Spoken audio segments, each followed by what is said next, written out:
Hello and welcome to the ATF Cast. That's anything that fires. Here we discuss science, firearms, the day to day, and whether you'd like it or not, we often don't, politics. The bounds are unscribed, the beliefs full of diss, and the bifocals simply unacceptable. We're a pinch of lava and a heaping cup of I don't know what the fuck is going on. So join us on this journey of nonsense and an attempt to learn more while we do our best to put on a smiling face, keep our eyes upon the moon, and ride the waves of entropy in this ever-changing world. We're the ATF Cast, and we're just having fun. I'm your host, Evan, and as always, we are joined by your splendiferous co-host, Matt Halava. How you doing? Splendiferous. What's going on, Sonny boy? Oh, not so much. It's another beautiful Wednesday. Uh, Genuinely beautiful. It's just about spring outside. Mm-hmm. I even saw a bee buzzing around earlier today. So Yeah, I saw a couple of flies, and I didn't see a bee, but it was like 51, 52 today, something like that. yeah, real nice. So the job trailer I'm sitting in, it's got bars on the windows, so our computers don't get stolen and shit at night. But real weird. I'm looking out at the beautiful day, the gray scale side of another work trailer, but I got all that good air coming in the window, so I kind of feel like I'm in a prison cell, but it's working out nicely. In a nice little prison cell with a wonderful view of the other building. Nice. Yeah, no, but what was really nice, I woke up this morning with the birds chirping. It's kind of that weird intermediate area mentally where I'm like, I could lay here and listen to the birds chirp and sleep in all day. But then also I'm like, that kind of inspires me to get out of bed. So yeah, kind of a Yeah, I inner could do battle. this all day. I better get up and enjoy it. Yeah, I better get to work, I suppose. Yeah, I guess so. Got to get a paycheck. Yeah, that is important because I like buying firearms and ammunition and water filters and all kinds of preparedness things, which is kind of what we're going to focus on today. So, we were scheduled for a deep dive kind of episode. I guess this is kind of an impromptu deep dive because we didn't do any research or show notes or anything of the sort. So, we're just off the cuff again. Okay. So, man, where do we start? Preparedness in these crazy times. How do you feel about your current state of preparedness? I'm pretty comfortable with being prepared. So uh, you can always do more. You can always have more, and your mind can always keep going to different things. Right? You're like, oh my gosh, do I need gas masks? Right? I need plastic and duct tape for all the windows just in case there's a biological attack. Right? So if you start going down the rabbit hole and you start preparing for one thing, you start learning about how to prepare for other things. The first thing you have to prepare is yourself and those that are with you, whether you have someone living with you or your close family or your closest friends, which are family, right? They might not be blood related, but they're the ones that we picked and love and care for. So um, even have some prepared conversations with them. If you start preparing your basics and you do it a little bit at a time, and if you've been doing it for a few years, you should be pretty comfortable with it. And you should have built up enough to be comfortable with, right? I mean, typically they say that you need at least 3 days worth of stuff in your home. 3 weeks is better. 3 months is even better than that. But how do you start storing all that? If you're in a small apartment, how do you store the water that you're going to need for the people in there? You need at least a gallon a day per person. And if you have a pet, make sure that you're doing water for the pets. Cleanliness, eating, drinking, maintaining everything, right? So just taking one topic at a time and building off of that will help the others kind of grow along with it. So if you rely only on city water, but then the power goes off, or there's an issue with city pumps and things of that nature, can't get water to you, what are you going to do? If you have a well, and the power goes off. What do? You know, there's pumps out there that you can buy to put onto your well so that you can hand crank. Because just doing a regular pump may be a little harder depending on the depth of your well. But you can buy manual pumps to get water up out of the well into your home to help take care of you. So storage won't be that big of an issue for you if you're on a well, right? So now I'm just talking about water, but find out, you know, how are you getting your water normally? You should store some water. Even if you have a well and a pump, and having stored water is good because if you have to leave and get the heck out of there, you may want to take some water with you.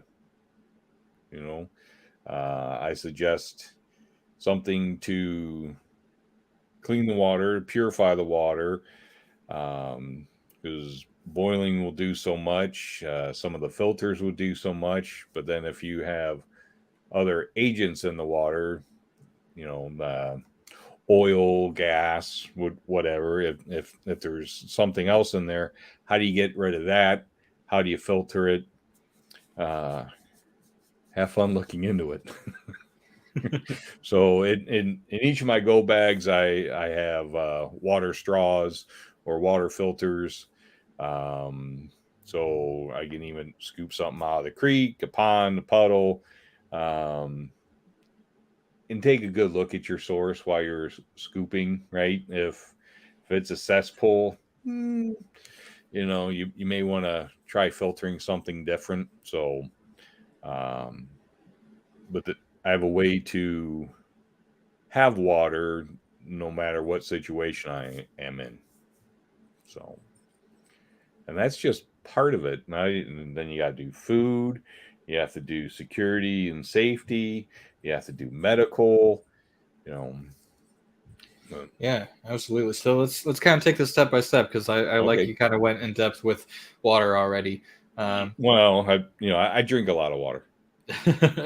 That's good for you. You got to stay hydrated, especially if shit hits the fan. You know, you have a little bit of jump start on some people, but I'm sure with the amount of beer and whiskey you have in the evenings, you know, you kind of bounce each other out well enough. Well, I drink enough water through the day to maintain a hydration, and then if I have something that's ice filtered at night, you know, I mean that's kind of water, right? Yeah, I'll count that. So we're factoring in, you know, this gallon a day per person for that kind of encompasses a couple of things, not only drinking, but also if you're stockpiling rice and beans and what have you. I don't Yes. think you just want to eat those like they're chips. So you need to cook that. No. Yeah, it doesn't make a good trail mix. Then you also have to consider, you know, like sanitation. Uh, it's it's beneficial to the morality to, you know, stay a little clean. So yeah, what else? What else am I missing with what you need to factor in for water consumption? Uh, well, cleanliness, right? You mentioned that. So keeping yourself clean is going to be very important in keeping yourself healthy, right? Maintaining hydration helps your body fight viruses and stuff. Black Diamond Guns and Gear, yo, what's up? Sorry, jumped over. Saw they hopped on. Don't ever apologize for saying hi to the Joshes. Well, I'm saying hi to the masses. So, but yeah, I would never apologize for being friends with the Joshes or saying hi there too. Miss So, y'all. Good to see you. hmm, So yeah, cleanliness goes hand in hand with health. right. If you have a wound, you may not want to just wash it out with peroxide or alcohol, right? You may want to maintain it a little bit with, you know, rinsing it out with water. Um, some people say, well, you know, peroxide and alcohol or even vodka and stuff like that's going to be great for wounds. It's like, okay, but if I get dirt in my eye, I don't want to rinse it out with a bottle of vodka. You're not man enough then. Eh, No, I'm I'm just wise fucking with enough you. not to be mad enough, right? They're If there's a chemical agent, I'm going to use whatever I need. But if you have some debris, you may want to be rinsing that out with whatever, right? Brushing your teeth. Most people probably just leave the faucet running the entire time while they're brushing their teeth. Well, you need a little bit of water. You can brush your teeth. You need to rinse and spit, so you don't actually need a whole bunch, but you're going to need some of that to maintain it. Yeah, If I'm guilty you, of leaving the faucet on the whole time while I'm brushing my teeth, but I've also done a lot of tooth brushing in, the middle of a job site with a bottle of water and just a couple splashes. So, yep, yeah, it does not take a lot of water. I'm just, first world probs. that's right. So it doesn't take a whole bunch of water for that. So, but you do want to keep some for it, right? You need a nice clean mouth through all of that. Some of the other things for water, if you're anyone who does do some prepping or do any sprouting, you mentioned some dry beans and things before, right? So if you want to eat the beans and the rice, you're going to need water to actually soak them for a while. If you are someone who wants to eat the sprouts, then you're going to need plenty of water. Because sprouts, you're going to put the beans or rice or quinoa or whatever into a jar with a screen or whatnot. You're going to want to rinse them several times. Well, actually, that's going to be more a step two. Once you get them jarred, you're going to fill the bottle most of the way with water because you're going to want to soak them for, I think, 8 to 12 hours. So let them start hydrating. Then you're going to pour that water out. Well, don't waste that water, So pour that in something else. If you have a purifying straw, then you can drink it. It's not going to bother you. If you want to use it to flush the toilet, you can use that water for whatever else, right? So you're going to want to try to repurpose some of the things that you have. You're supposed Yes, Black Diamond Guns and Gear said, "Aren't you supposed to put a gallon a day per person back?" Yes, you should. That's what's recommended. Um, I know a lot of people don't trust the government, but like FEMA's website, they they have good information on preparedness and things to do and how to prepare for the whole family, right? But yes, you should have at least a gallon a day. Um, and going back to the sprouts, after you dump that water, you're going to want to rinse it twice with clean water. And then you're going to shake most of the water out and you're going to let the sprouts just kind of in a cool, dark place. You're not going to put them in the sunlight because that's going to cause other stuff to happen in that jar that you don't want to. You'll see it day 2. You're going to rinse it twice. Now you're going to do the rinsing like 8 hours apart or whatever. So rinsing in the morning, rinsing in the evening. You're going to do this for several days, and you're going to see the sprouts grow. So that mason jar that had some beans in the bottom or quinoa or whatever is now going to be full of sprouts and the beans. And you can keep going depending on the beans or whatever to day 5, day 6. Day 3 is good if you want to make a chili or whatever. Go ahead, dump those beans in and make your chili, because once they start sprouting, they're actually going to be easier on your digestive system. They're also going to have a little bit more nutrients and everything in them, so you can go ahead and start eating them at that point. But if you're someone who wants to do sprouts, make sure you have enough water to be able to do that as well.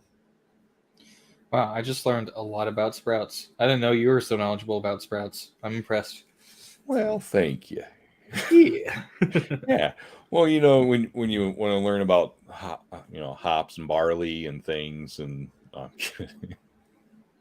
anyways, that little jar of sprouts can give you a whole bunch of nutrients and even protein. You'd be surprised how much protein you can get from sprouts.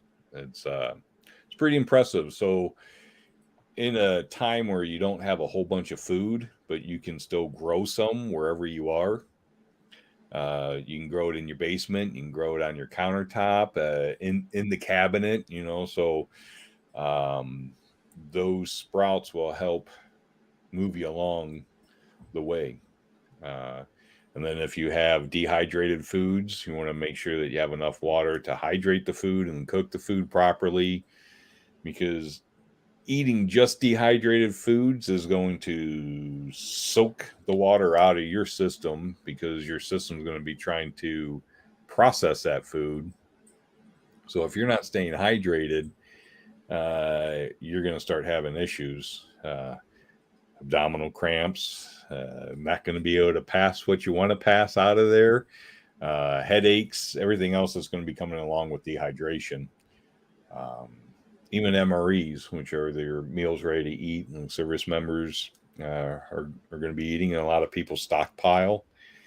I believe you want to drink a quart of water with every meal. So every full meal that you eat, you want to drink at least a quart of water, rehydrate some of that food, so you're going to be able to absorb everything properly and not dehydrate yourself while you're trying to fill your belly.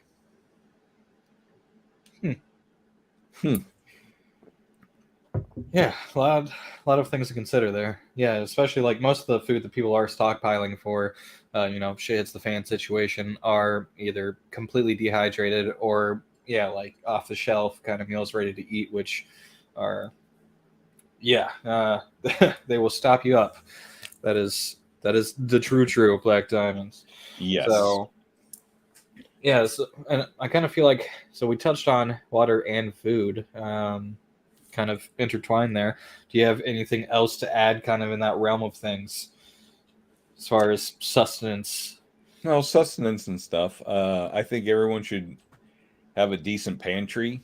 Okay, so for your canned goods and your dry goods, canned goods are still going to have some of the moisture in there, right? So Nothing if like you need corn to juice. cut open the can of beans or the can of corn, don't get rid of what's in there, right? If it's in the water or whatever, because that's you're going to want to heat it up in that.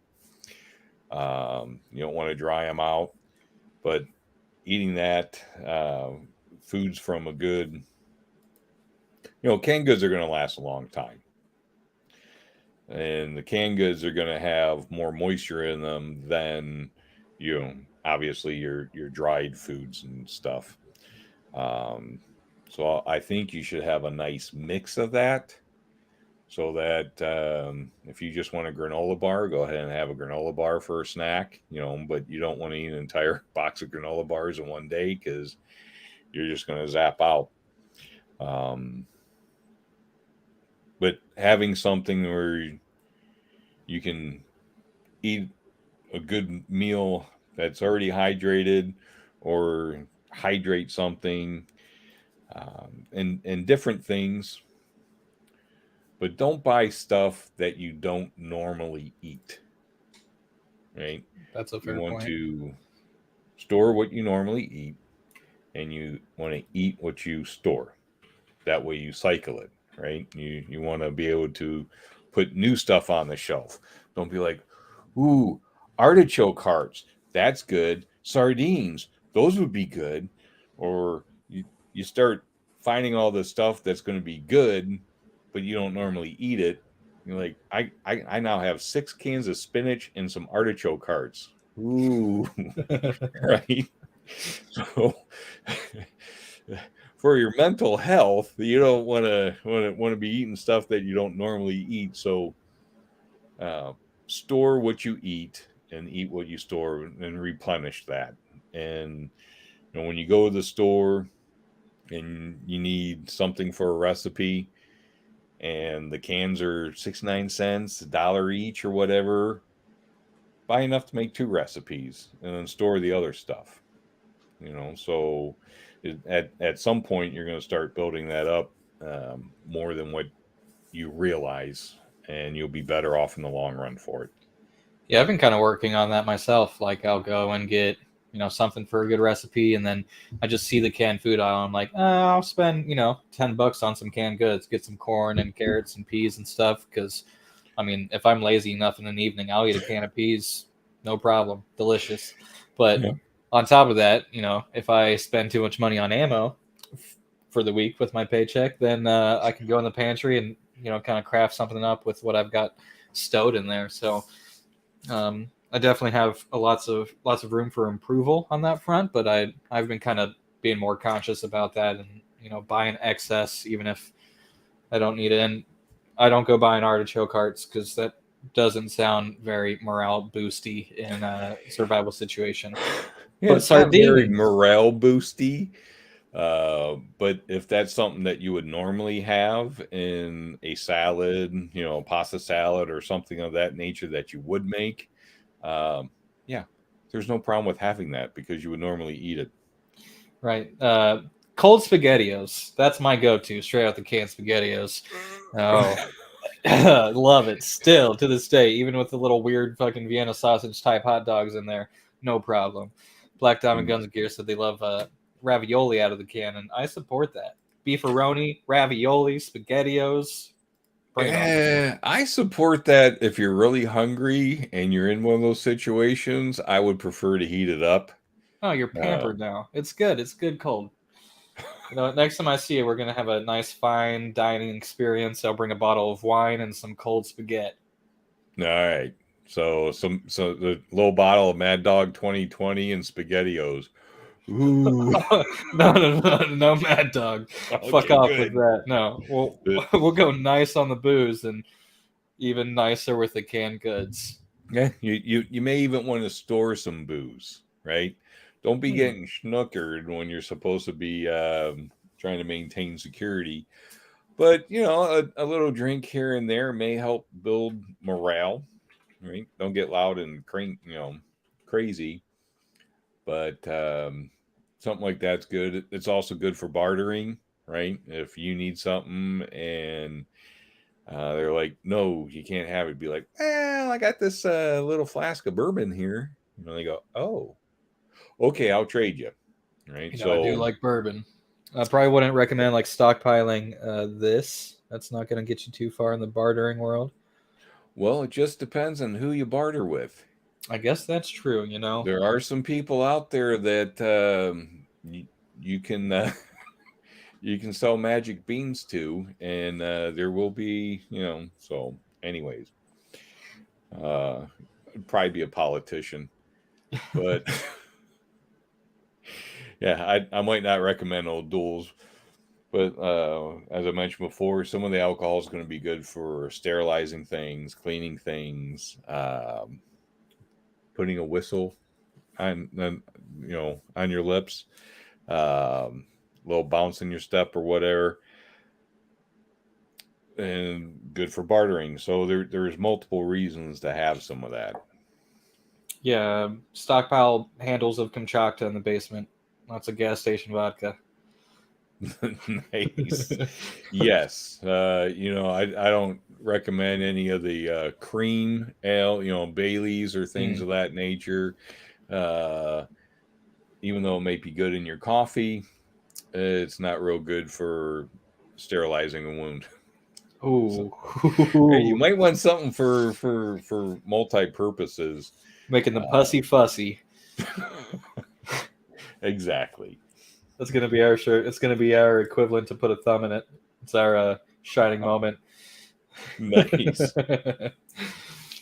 Yeah, definitely alcohol, not just for the pep in your step, but yeah, bartering and things of that nature. You're on a roll here. What you got next? You got anything else in the sustenance category here? So I was like, oh, we're probably done here with water and food, and you brought in alcohol, which is very important.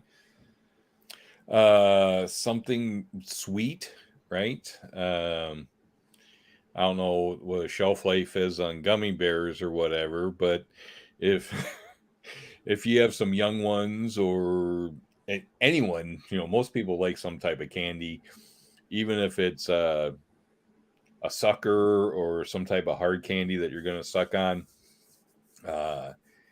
It gives you a little bit of morale boost. hard honey candies. Mm. Honey is extremely good for you.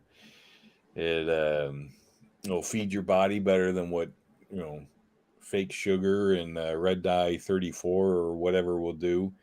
But I live off that shit. Red number 3, baby. nice. I was just making up numbers, but you do Me know them too. by heart, so sweet. Something sweet. Mountain Dew, yellow number 5. That I do know. Okay.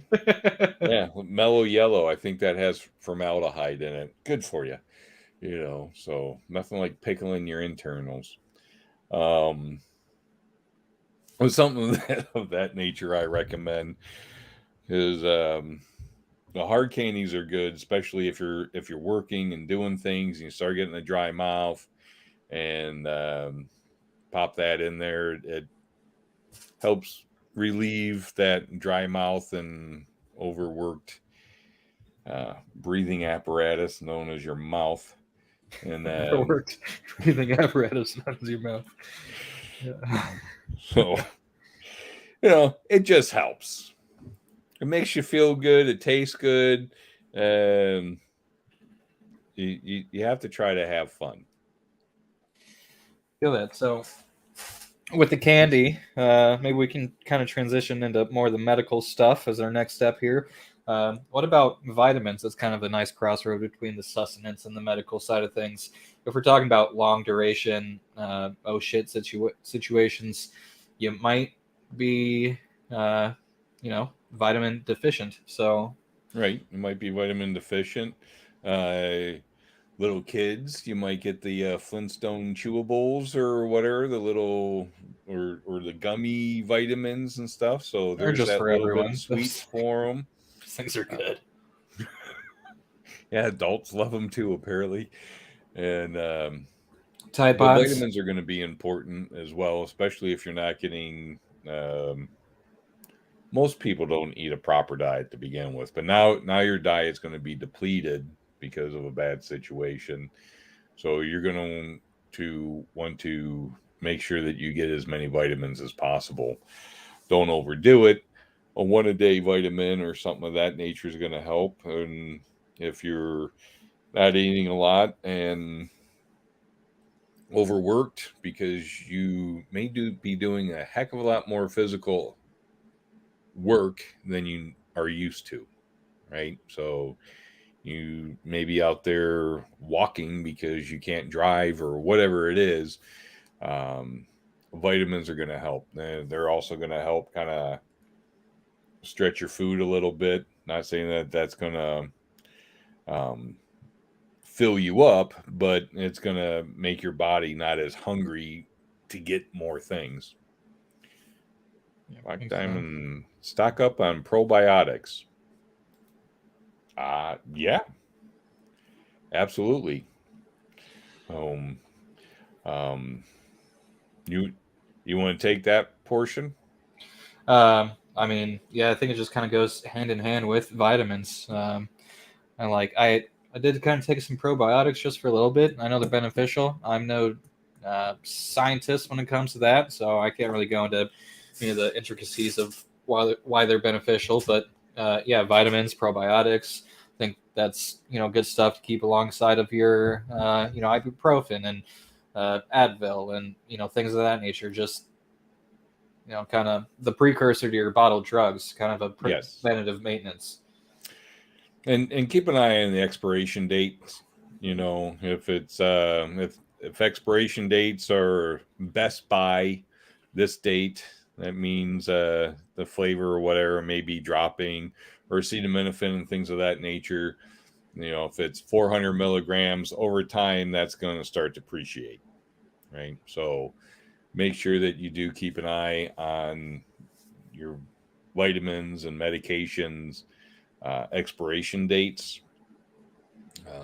Another thing for flavor and jumping back to water or vitamins, you can even get those flavored vitamin packs for your water. Oh yeah. Right. So now you're hydrating, but you're also adding vitamins to your system. and you're adding some flavor to the water, because most people just don't drink only water all day. They look for something sweet or whatever. So those sweet vitamin packs or Gatorade or whatever it is will help with that as well.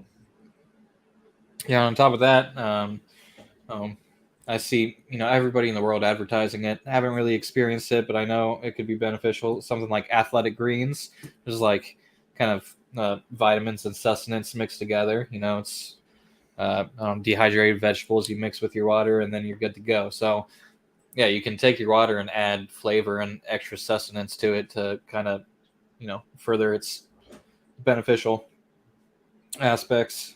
Yeah.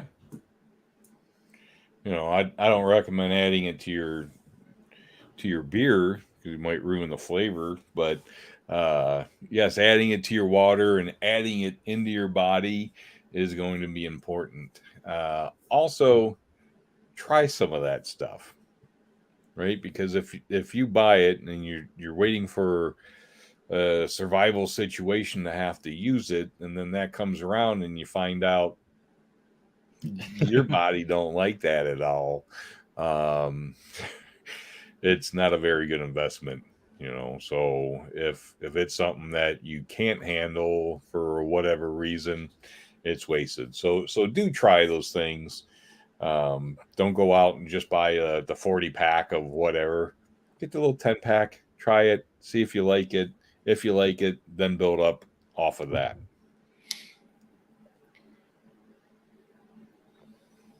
So I just got a bubble in my throat. Yeah, so Must be that old Duels bubble. yeah, it's strong stuff, man. Yeah, we've got your vitamins, your probiotics for your the diverticula. We got some big words from the guys in the chat. I don't know. Yeah, but that kind of Big also, vernacular. if you take medicines on the regular for some kind of pre-existing condition, got to kind of consider what that might look like if you don't have access to those medicines anymore, which could be a really bad situation. So if it's something you can prepare for, kind of prolong the dangerous aspects of running out of prescribed medicine or something like that, that's something you should consider into your medical plan. Yes. So from your prescribed medicines, what can you use to naturally help with that? Right. So is it like, okay, so ginger root will be good for this if I don't have that, or what are some things that you can use in lieu of your medication? You can also probably talk to your physician, your medical provider, and say, hey, I I need a like 3 month to. supply. Yep, I would like a supply of it, and probably as long as it's not a narcotic that could be crushed, snorted, and sold for a lot of money. You'll probably be okay.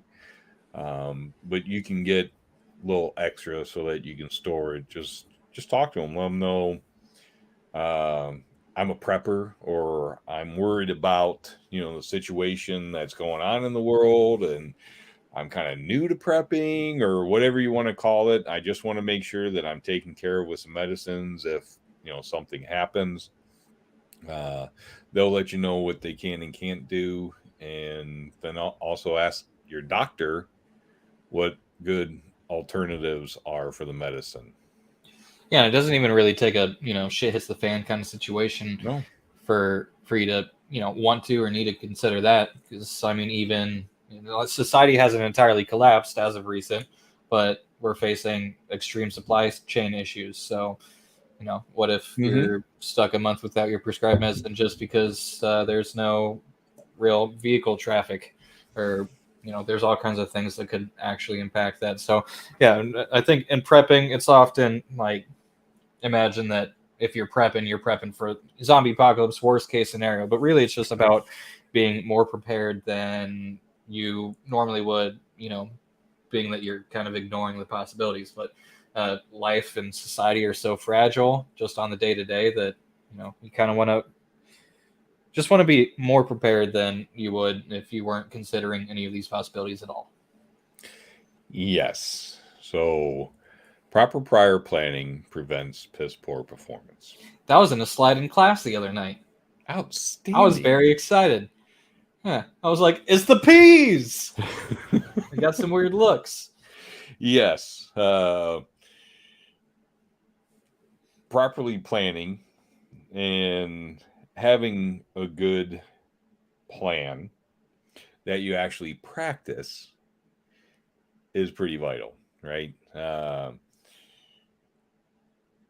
Most people don't have a plan for if their house catches on fire. What happens during the day, what happens during the night, what's going to happen, right? There should be that conversation too, because we're more likely to have a fire in the house than have 6 ninjas breaking in to assassinate you in the middle of the night, or zombies knocking on the door, right? So part of preparedness is talking about it. If the house catches on fire, get the hell out, right? If you got to jump out bedroom windows or whatever, hopefully you're on the ground floor, but if you're on the second floor, do you get ladders, little rope ladders and stuff? So your family should talk about that, but have a plan. We're going to meet at the neighbor's house. We're going to meet in the driveway by the oak tree, whatever it is. That way you can get a head count of everybody when they get there. So planning and preparing is vital in most things, but don't forget about, if you're planning for the zombie apocalypse, don't forget to plan for things that are more likely to happen. Right. Your house fires, your floods. Right, because you can lose some of your medications in the fire. You can lose them in the flood. The fire might not actually damage that, but when the firefighters get there and they are chopping through walls and spraying everything down with a lot of water pressure, your medication might get messed up. So you may store it in a couple of spots. Something might be in a waterproof bag. I don't know, but there's all those little thoughts that trail on and on and on and on just from one idea. So follow them, talk to other people, look at different websites, do some research, and do a lot of common sense. And if you don't have that, get it. Now for sale at your local Walmart, common sense. Common sense, aisle 4. Sorry, sold out. Let's see here. So let's finish up on medical a little bit. So we've gone over. Sorry, yeah, I kind of jumped. Oh no, this is our nature. We jump around, but kind of we're going to transition into some of the more fun things that we like to talk about. We did originally call ourselves Anything That Fires. From the foundation, we like guns, so we'd like to talk about how you defend your well-being and your property and your loved ones in these kinds of situations. And we're going to kind of tie up our medical with that, transitioning into that. So let's talk about like trauma gear, first aid gear. What kind of stuff are you putting aside in relation to your defense plan? I have a trauma kit that I carry with me every day. It's in my work bag, right? So it's your normal everyday trauma kit that you would get from like Skinny Medic. Added a couple other little things to there. Inside my vehicle, I have 2 other trauma kits. So it's kind of like having a handgun and then having an AR or an AK or shotgun, right? So you get one to be able to get you to the other. Okay. So I carry a trauma kit. Inside my vehicle, I have 2 more trauma kits, which just kind of become a larger trauma kit, right? And also inside the vehicle, I have a boo-boo kit, right? So if you just cut and scrape and whatever, use the boo-boo kit. Trauma kits are going to be for, and they're not just for gunshots or stabbings. There's plenty of vehicle accidents that happen every day. There's workspace accidents that happen, right? Uh, Someone falls off of a ladder. I don't have a ladder at work, but it could happen, right? Uh, People using power tools, you can get hurt. Whatever the situation may be, especially if you're on a job site, construction, and stuff of that nature, you might be being very safe yourself, but someone else around you might not be. So a trauma kit isn't just for you, it's for others. So you should know how to use it for others. And the other people in your family and close circle of friends that are going to be around you, they should know how to use it as well. Because if you're the only one in the group that knows how to use the medical equipment that you have, and you're the one that needs the medical attention, right? So I have a trauma kit. I have 2 trauma kits in my vehicle. I have a boo boo kit in the house. We have a boo boo kit, and then have a couple other trauma kits. So we're pretty good. Julie mentioned that she would like to have a better first aid kit just in the home. So okay, well, yeah, good point, because we don't have just one thing centralized, right? There's trauma kits here, in the vehicles and things of that nature, and in the go bags. But we should probably have a good big old boo boo kit for home, and you should know how to use some of that stuff. Just basic first aid is important, whether you're around firearms or not, whether you drive, right? I mean, you go to work, go for a walk, whatever it is, you should have a little bit of medical with you, because it only takes a little bit to get a cut. Yeah, we're pretty soft. Yeah, so we're pretty resilient, but we're also very soft. If it takes 2.5 pounds of pressure to actually cut through you, eh, I mean, how many people have had a paper cut, right? Hurts. Something to rinse it out with and put a band-aid on or whatever or whatnot is important. So medical gear is very important. Also, knowing how to use medical gear is very important, right? Same thing as if you had a firearm, but you don't know which way stuff goes. It's not as useful of a tool. Whatever tools you have in store and start to accumulate for horrible situations, make sure you know how to use them. Yeah, I feel that. It was like the boo boo kit at home. Mm-hmm.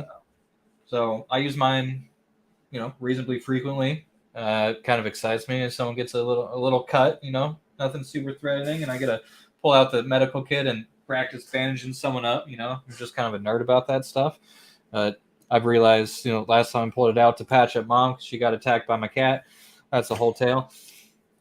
I was kind of looking through my stuff and I was like, I think I need to restock some of these segments. Running a little low on gauze. It would be nice to have some more iodine and alcohol swabs and things of that nature. So not only should you be prepared and knowledgeable on at least basic first aid and have that stuff around, you should also make sure you go look at it every once in a while. Make sure it's stocked up. Make a list of things that you'd like to acquire.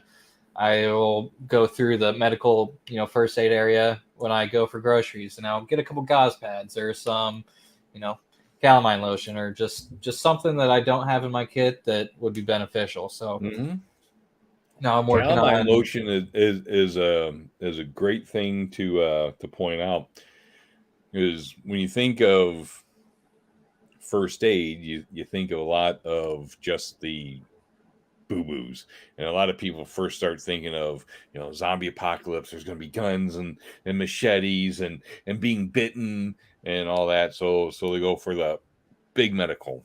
Okay, well, you need boo-boo kits. And if you get poison ivy, what are you going to do? If you get a rash, what are you going to do? So there's other little things that you should probably normally already have in your home, but having a little bit of that accessible uh, is important. Like I even have Narcan. I mean, you have Narcan in your kit. It's not because I'm going to need it. I mean, I hope I don't, right? I mean, because I don't do drugs, so I don't think anyone's going to have to Narcan me to get me going. But what if, while my dad was alive, or anyone's parent who might have dementia or Alzheimer's, what if they took their medication multiple times in a row, no one noticed because, well, they forgot, but they knew they had to take it, so they took it, and then they took it, and then they took it, and now they have an overdose. Well, Narcan can help, right? Or what if I go to help someone who was in a vehicle accident and I get covered in the crap that was in their vehicle? I might need some Narcan, right? So, um, even things like that, that are not the norm may come in very handy. Yeah, you definitely have to expand your horizons, like Mm-hmm.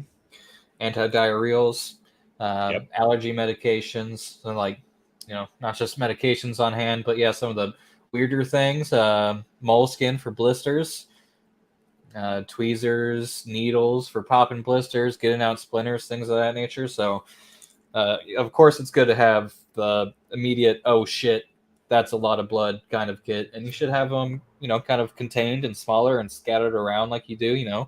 Have one in your gun bag, have one on your shooting belt, have a larger one in your vehicle, have one at home.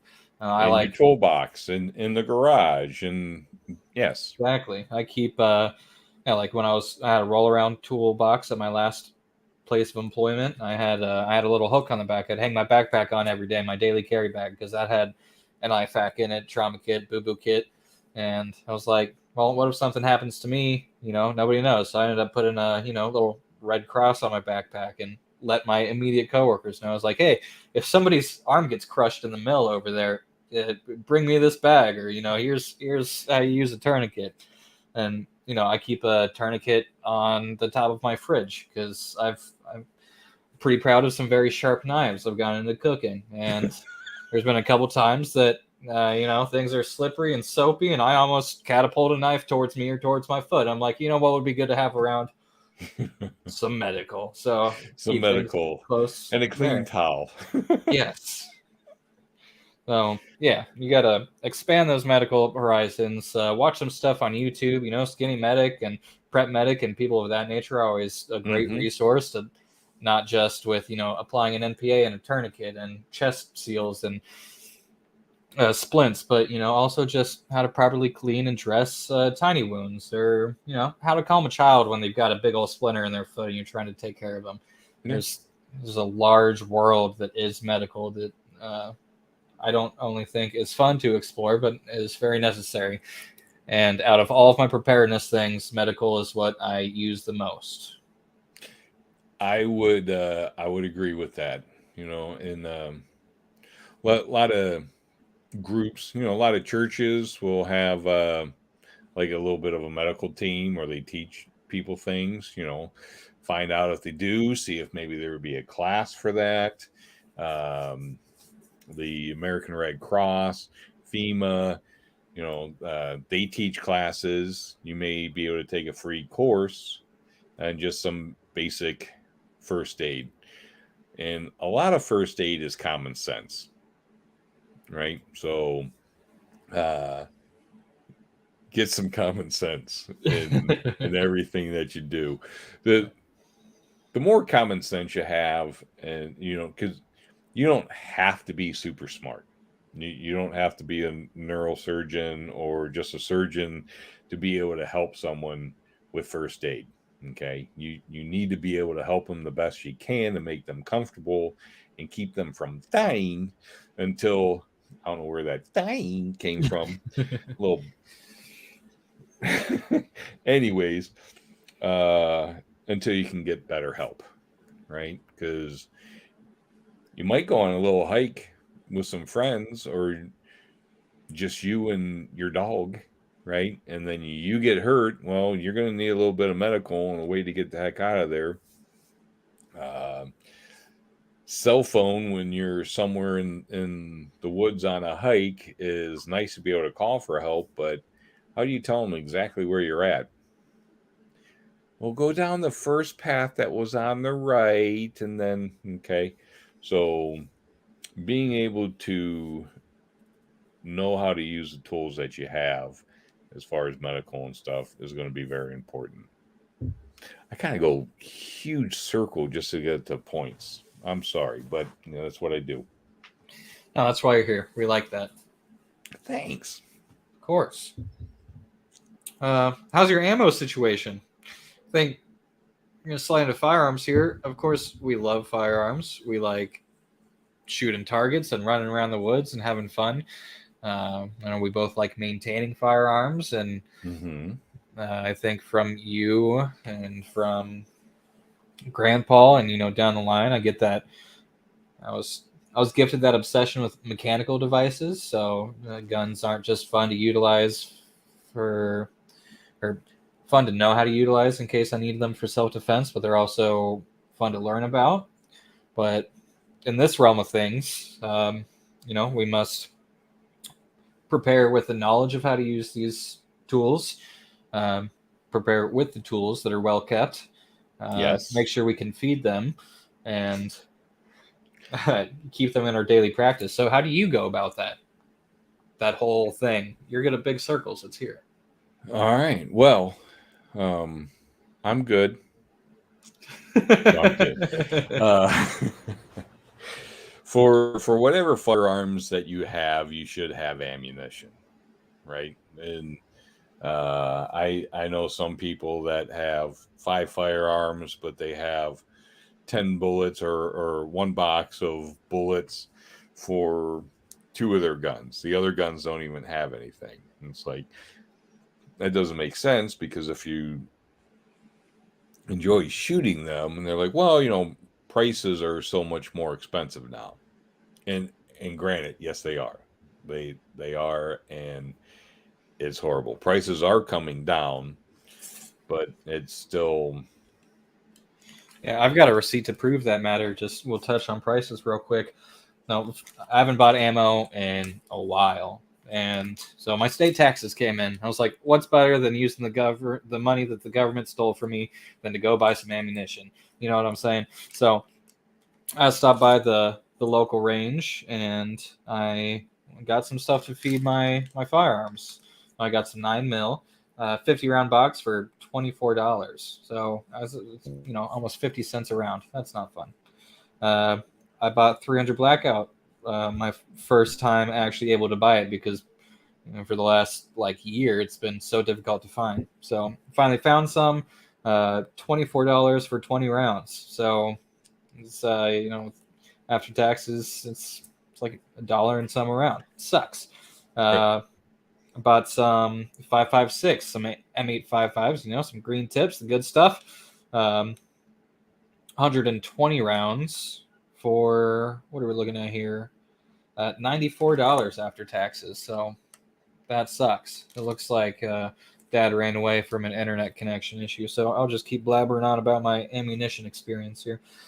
Also, I paid just about $1 for double out buck 12 gauge, which is just kind of absolutely insane. Let's see. I'm back. You appear to be back. Hello. Hello. So yeah, quick overview. I just kept talking while you disappeared there for a second. Well, I was still able to hear you. Okay. So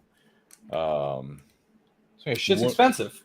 Yes, it is. One of the things you can do to counter that is everybody loves going out the plink, right? Blink, blink, blink, blink. Oh, we lost you again. No! The curse of Sundays has followed us. That's a really good freeze frame you're on there. Let's see. I'm going to kick you out. I'll bring you back.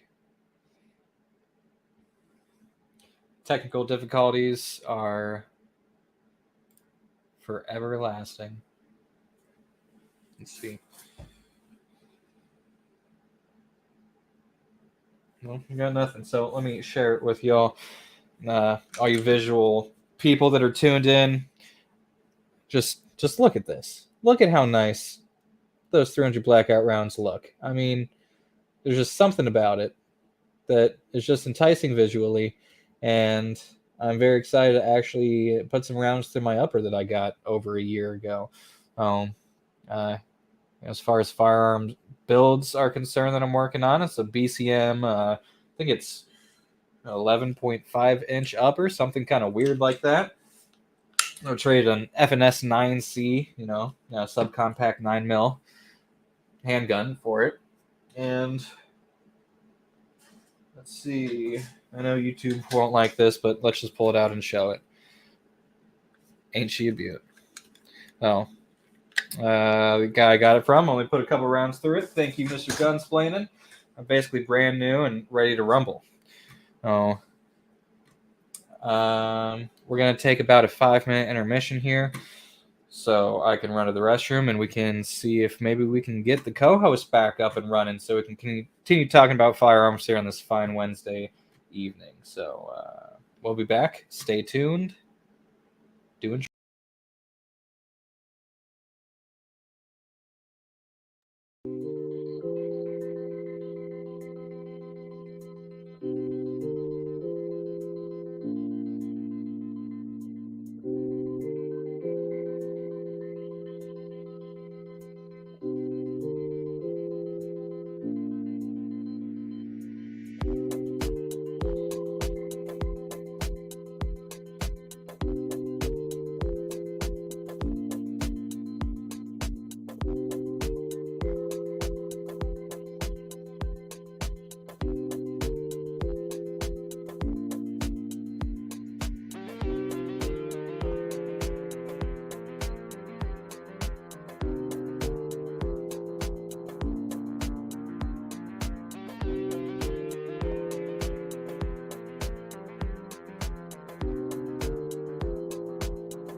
Welcome back. Welcome back. Sorry for that slight interruption, but we were talking about pew pews. We were talking about those. Oops. There I go. Yeah, I got bumped again. Sorry, that one was me. Apparently, spacebar is a hotkey to just kick you the fuck out. Now we know. I was talking about how expensive ammo is and how I haven't bought it in a while, and then you said, what you can do about that is, and then you wandered away and disappeared. Well, I was here the whole time. Yes. Yes. But going back to that would be with an unloaded firearm, dry fire practice. I've been doing it wrong. Your cat's been upset with you. No wonder she's deaf. Yeah, I mean, if you can't get to the range, right? Because, well, you can get to the range, but you don't want to use what you have at the range. Dry fire practice, right? There are plenty of opportunity at home to safely practice dry firing. So, getting your firearm up, lining your sights, being able to just engage your sights, lining them up properly. Might even give you some good training at home of start figuring out what would we do in the middle of the night, right? So door gets kicked in or by several individuals. What do you do? Do you go for the shotgun? Do you go for the rifle? Do you go for the pistol? If you have a long gun, I suggest having something that will have a sling on it. So if you do have to carry something or move something or shut a door or be able to block something and you can't do it just one-handed, having a sling to give you that other hand will come in handy. Handy. I'd actually never really considered that for home defense, but yeah, that's a pretty solid point. So slings are very important in several aspects, right? If you're someone that keeps a long gun in your vehicle and you transport it legally and you legally possess it, you may want a sling because if your vehicle breaks down or things happen and you now have to traverse through an area just on your feet, carrying that all day and you're not used to it will become very tiring. So being able to sling it and move along will come in very handy. But dry fire practice is very important. One of the things I do when I dry fire practice and practice changing magazines and things, I do it when I'm standing at the foot of my bed. So as I'm doing magazine changes and things like that, the magazine that I'm dropping out of the firearm lands on the bed. I don't have to bend all the way to the floor and find the darn thing. It's right there on the bed in front of me. So it's a little quicker to do. If you don't mind walking around picking up your mags and everything, that's totally up to you. But dry firing from the foot of your bed at a picture or a lamp or whatever it is in your room, a light switch and whatnot, practicing looking at different targets and acquiring your sight and sight picture and depressing the trigger and all that at the foot of the bed comes in very handy. Yeah, I kind of utilize that method too, or just at the couch, or toss a couple couch pillows on the ground so I can kind of move around a little bit. I got some big chunky couch pillows, so I can toss mags around and not throw them on the ground over and over and over again. And for you, I picture a cat coming out from underneath the couch and smacking a magazine all the way down the hallway. 100%, or taking it off with it in her mouth or something. Yeah, I could see that.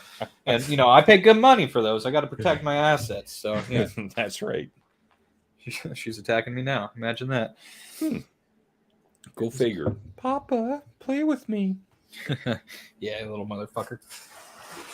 There's plenty of dry fire that you can do to keep your skills honed and just keep the repetition going in there until such time that you can get some good training ammunition to get to the range and actually get some shots down range, and then go home and clean your firearms and start over. If you're someone who has recently put an optic on your pistol because optics are so cool and it's going to be way better, you can John Wick your way through life. If you haven't practiced with that optic, Yeah. You put yourself at a disadvantage, even though it's something that can give you an advantage. If you're someone who recently put a laser on your pistol, you need to practice with that. Okay. The first time I ever fired with a laser on a pistol, I was horrible because I wasn't watching the target anymore. I was watching the dot on the target, right? So I was trying to watch the dot and get the dot to my target and then squeeze the trigger once it was there. Well, my shot pattern was way off because I'm not used to it. The best way I found to get used to a laser and how to use a laser on the firearm is to look at your target where you want it, and as soon as the red dot lands on the target, that's when you adjust and squeeze your trigger and get a round off instead of trying to watch that the whole time. Because if you're watching your laser, you're not watching the threat. Watch the threat, watch your target. When the laser engages where you want the round, engage your trigger.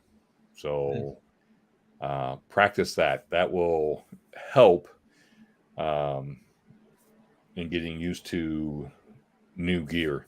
So whatever gear you have, get used to it. Have you acquired any new gear recently that you need to get out and test, or are you kind of still set in with the same little arsenal? I'm still set in with the same stuff and the way I like it. I like flashlights more than I like lasers because in a dark environment, a flashlight is going to give me a better field of view, right? Because I may see one threat, but in the shadows may be another one, but I only engaged the one because I didn't know there was two.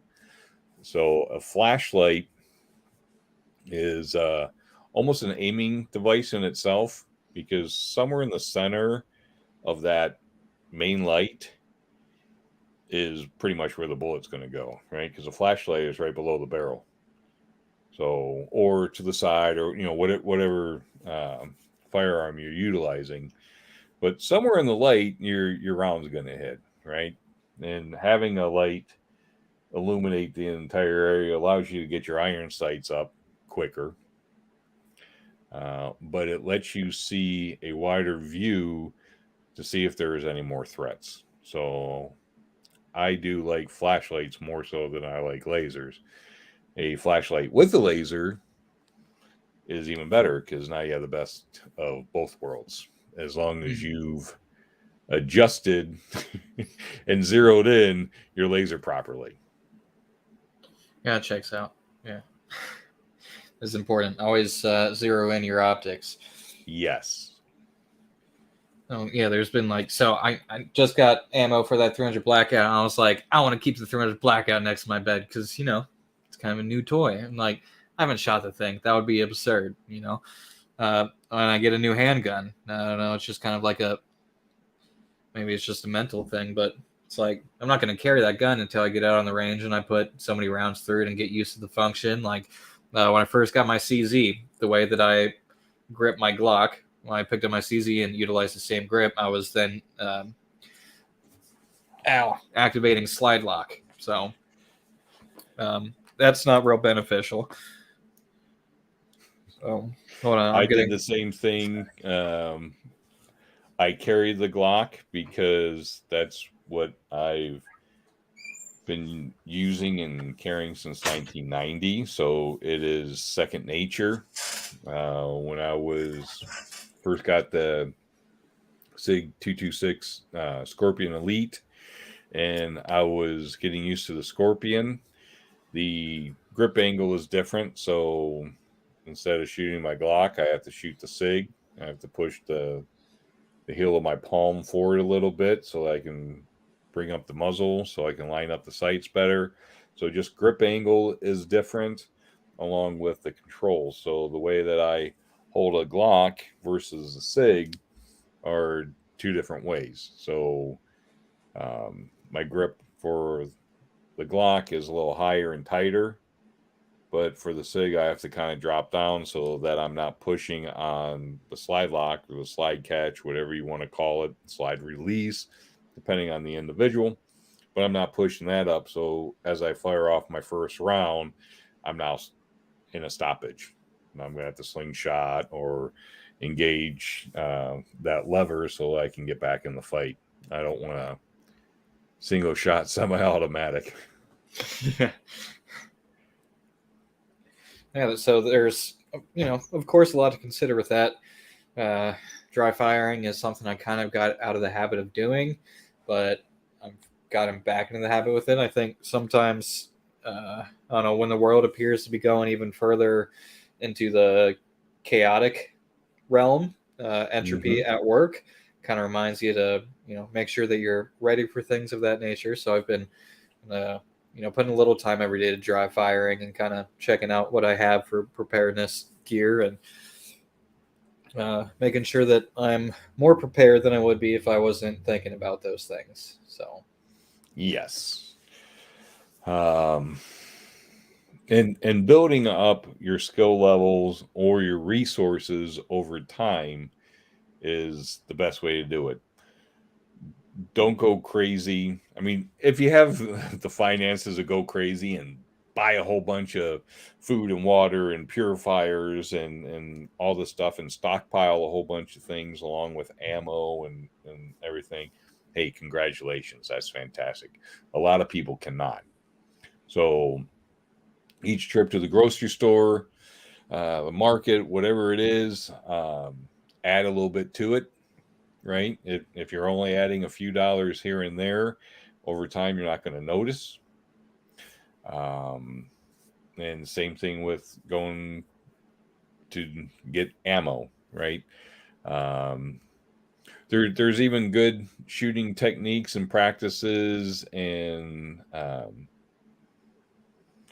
skills that you can grow with a single box of ammunition. So you don't have to go to the range with 500 rounds and fire all 500 rounds in a half an hour and be like, man, I am awesome. You can get some good training and good techniques and build your skills with just 50 rounds, right? Because 50 rounds of skill building shooting versus 500 rounds of fun and just throwing brass and lead everywhere are two different things.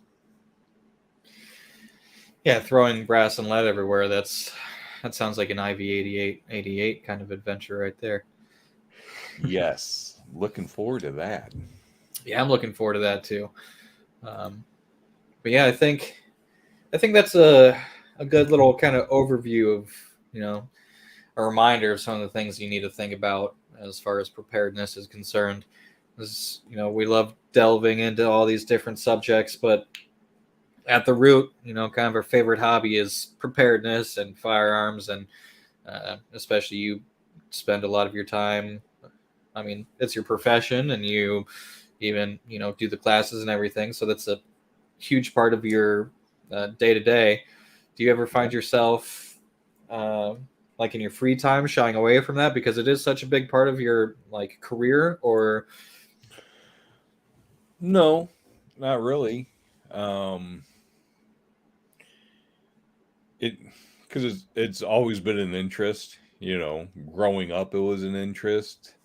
I find it to be fun. So, as far as it being part of a career and everything, it just makes the job even better because it's not even really a job at that point.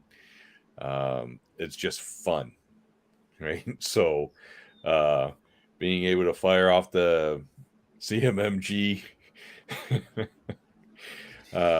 full auto or whatever it is, and just even talking with other people that are in the community, it's a great time. I have a lot of fun. Uh, there have been a lot of innovations and things through firearms that have come out through the years ever since I've started, right? And I'm not just talking like flintlock to now, right? I wasn't around for flintlock, lever action maybe, but as far as accessories and rails and how to use those accessories, um, the industry's come a long way, and it is exciting to see and fun to be part of. absolutely, and I have so many different hobbies, so it's easy for me to kind of shy away from one thing for a little while and go on to the next. But as far as like kind of the core, like the firearms, daily CCW utilizer, and I always like have that medical close and a Glock in my Mm-hmm. waistband, and knives here and there, and a lot of that probably just even comes from all the inspiration I received from you growing up. Like, oh, look at all these cool knives and guns everywhere, like. Oh, it's just something I enjoy, and I'm kind of makes me feel comfortable that those opportunities and those tools are available to me at all times. So I like to keep that close, and I think I'm kind of stepping foot in the deep dive of the preparedness and firearm hobby again. So for a couple months, I'm going to be glued to the firearm YouTube and checking back Nice. in with all the other live streams and our friends and stuff that like to chime into ours, and we've made good friends with through IV88 and just being amongst the people in this community. So I don't know, I love it, and it's nice to kind of get that bird's eye view every once in a while. So I'm glad that we did that with today's episode. So Yeah. Um, you know, we all have different hobbies and things, and preparedness as you're building it up can be a hobby, can be fun because you're learning new things. You're feeling better about yourself because you're more self reliant. You're able to do things. Um, I love nature, right? You love nature. You like going on bike rides and hikes. I love that.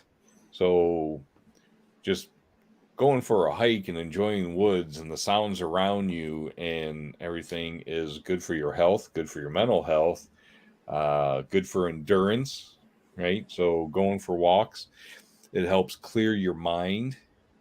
Um, so even another hobby may add to preparedness and stuff.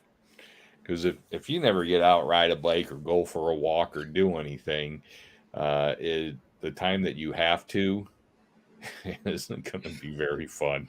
You're going to be a very slow individual. yeah, I'm excited to get back on the bike path and stuff. Fucking my cardio. If shit hits the fan tomorrow, I'm gonna be crawling, for the sneaking aspect.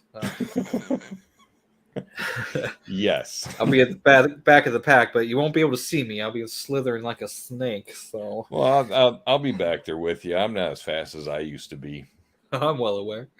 Oh, Damn! verbal strike. That was a good one. Wow. Yeah, that's a wrap on that topic for the evening. All right. So kind of looking forward, next week is our our guest episode. So I've found a guest that we're gonna have on. What? A good buddy I've been friends with for a long while, Sam Thompson. So he's always been big in the art space and kind of a audio nerd. And he left high school and pursued a career in like the audio engineering space. So he'll do a lot of like Nice. on-site audio for YouTube and movie productions and shows and newscasts and live news. And he's really working on some cool things in the community. So it's just gonna kind of be a discussion about art in the audio space. So a medium that a lot of people probably aren't used to or know much of anything about. So we're gonna kind of explore that on next week's deep dive. Outstanding. It sounds interesting. I'm looking forward to it. Me also. Oh, yeah, shit. I'll catch you back here next Wednesday, 6 p.m. Eastern, because, we have like one or two friends that are outside of that time zone, and it feels professional to just distinguish it. So, Well, we know people in Kansas and Texas and in Colorado, and so yeah, we know people from all over the place. California. yeah, we're cultured. We know shit. We know shit. We know people. East Coast, So, West Coast. West Side. I've had a great time. We'll catch you all next week. Stay safe. Stay prepared. Keep your eye on the moon. What inspiration you got? Stay awake. Stay alert. Stay alive. We'll catch you then. Catch you then. Big hugs. And cue the outro music. Do do do do. Do do do do do. Do do do do. Bloop. Do do do do.